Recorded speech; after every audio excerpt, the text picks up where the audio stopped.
Alright, there's no way I'm as bad of a golf player as I am a pool player.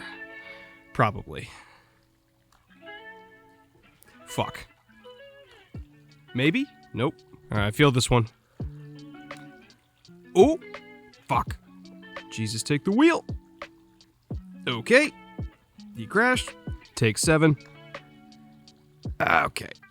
Alright, it's very possible that I am a worse golf player than pool player. Yeah, definitely worse. If I miss this, I'm just going to cut straight to the L22.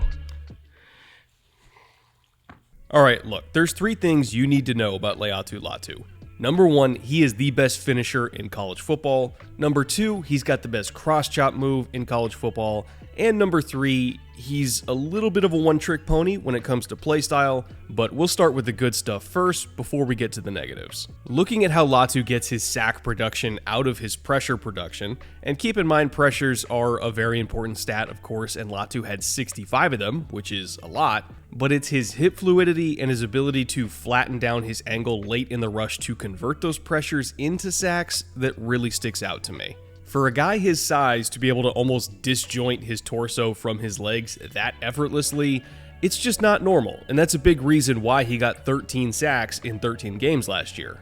I've talked about this so many times in the past with Nick Bosa, or really either of the Bosa brothers, where when you slow down their tape, you can see just how far they can crank their hips around towards the quarterback. As they are getting to the corner, that ability to basically uncouple the direction that their hips are facing from where their shoulders are facing, that can be the difference between getting home or not, because the body is naturally going to go to where the hips are pointed, not where the shoulders are pointed, and Latu has that same quality to me. Even in a bigger body at 6'4", 260, he is extremely flexible and bendy and balanced, and that bend and balance is the key to everything for him. He does not have the most explosive first step. I mean, that 32-inch vert is in the 35th percentile among all edge rushers.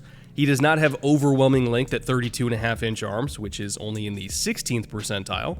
I mean, if you look at his spider chart for all the measurables that we have for him as of the time of recording this, he doesn't really have an impressive overall athletic profile. But that doesn't mean that he's not a good athlete where it counts. He gains a lot of ground on his second and third steps, which is reflected in his 10-yard split of 1.62, that's in the 70th percentile, and his 3-cone time of 7.09 and his short shuttle of 4.34 are also in the 70th percentile. So out of every edge rusher prospect since basically the start of this century, he's more athletic in the agility and burst measurables than most of them. In addition to that, when I went back through all the footage that I recently shot at the Combine, I understand we're kind of jumping around timelines here because I recorded the on-cam part a couple months ago, and then I've got, Combine footage in here. Just roll with it. But when I shot footage at the Combine of Latu going through all these drills, I mean, how do you look at this ankle flexion and bend and tell me with a straight face that this is not a great athlete? So many guys his size cannot get that low. They can't bend their hips and ankles that well. He really is an awesome physical profile in the areas where it matters for pass rushing. And that's what counts. GMs and coaches are looking for guys who move exactly like this. Now, on the other side of the coin, I do acknowledge that because of his lack of arm length, he's not as dominant a run defender as a lot of other guys in this class, because he's not somebody who's going to be able to win that length battle and set a hard edge on like a 320-pound offensive tackle with 35-inch arms. And as a pass rusher, arm length is also an issue as well. He does have to be somewhat over-reliant on finesse moves like cross chops and spins or club rip combos, because unfortunately, he is rarely going to be able to get into a tackle's chest before they can get into his. He will just never win that length battle, so it kinda is what it is.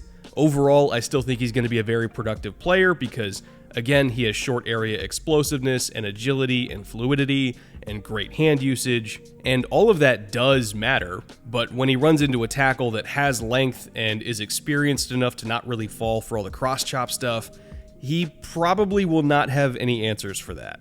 I mean, if you just watch his game against Oregon State's Talisa Fuaga, who's going to go somewhere in the top 15 picks and is a starting caliber NFL tackle from day one, he struggled against him, and he struggled against him a lot because he just doesn't have any power component to his game, so he kept getting stuck. When I talked about Jared Verse recently and I praised his ability to use power as his bread and butter, It's matchups against tackles like Fuaga that really emphasize the importance of that skill set. When all else fails, it helps to be a pass rusher that can just run through somebody to get from point A to point B, and Latu just can't really do that. Now, does that limitation doom him as a prospect overall? To me, absolutely not, because the amount of tackles in the NFL that are like Fuaga, in that they're athletic enough and strong enough and experienced enough to stop this kind of play style, it's honestly not as big a number as you think. Yes, Latu might disappear for a few games when he runs into an elite tackle or even just a good tackle that knows how to deal with this style. But then inevitably, he's going to run into a below average tackle with really bad hands, and he's going to get like 4 sacks on them. So I'm good with those peaks and valleys, honestly. There are games that he will do nothing, and I am prepared for that. But there are an equal number of games that I think he can absolutely take over. And for now, that's perfectly fine. The hope is that over the course of his career, he can develop his initial punch to add some element of power to his game, because once he does become a more well-rounded player, he has the potential to be an upper echelon pass rusher. I cannot speak to the validity of any reports about his medicals, and every team is just going to have to leave that up to their individual doctors to clear him or not, but purely as a player, this is a first rounder. He's big, he's bendy, he's very well trained as a pass rusher, and I think he has an immediate and impactful role on third downs. Hopefully he'll have an eventual role on early downs too, but right now I'm just not sure if I trust him as a run defender. Is he a bit one-dimensional? Yes, but he's also extremely good in that one dimension, so in my opinion, the juice is worth the squeeze. Well, the rain clouds are starting to come in again, so I should probably get inside.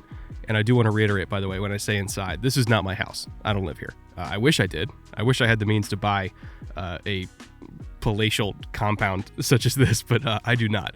This is the Underdog Fantasy Super Bowl house, or rather houses. I've been ripping through as much draft content as possible while I'm here for the week during Super Bowl week, and you're going to be seeing, or rather have been seeing, the fruits of that labor over the last few weeks, and still some weeks to come. So if you've enjoyed this, please like, subscribe, all that. And if you want even more that isn't publicly available, again, over on the Patreon, specifically for the $5 tier, we have exclusive patron-only scouting reports that are going live every single week. So if you've been enjoying those so far, thank you for watching them. Thank you for supporting me. I hope you've had a good week. Reminder, again, you can draft rookies right now on Underdog Fantasy. Rookie Best Ball is live, and it's been live since like the beginning of February. So if you're a big fantasy football fan and you're a big fan of the NFL draft and you have a pretty good idea of which rookies are really undervalued right now before they even get drafted into the league, you can literally draft them today. So check that out on Underdog Fantasy. And if you're not already signed up on Underdog, you can use promo code Brett and they will match your deposit up to $100. So thank you to Underdog for sponsoring today's show.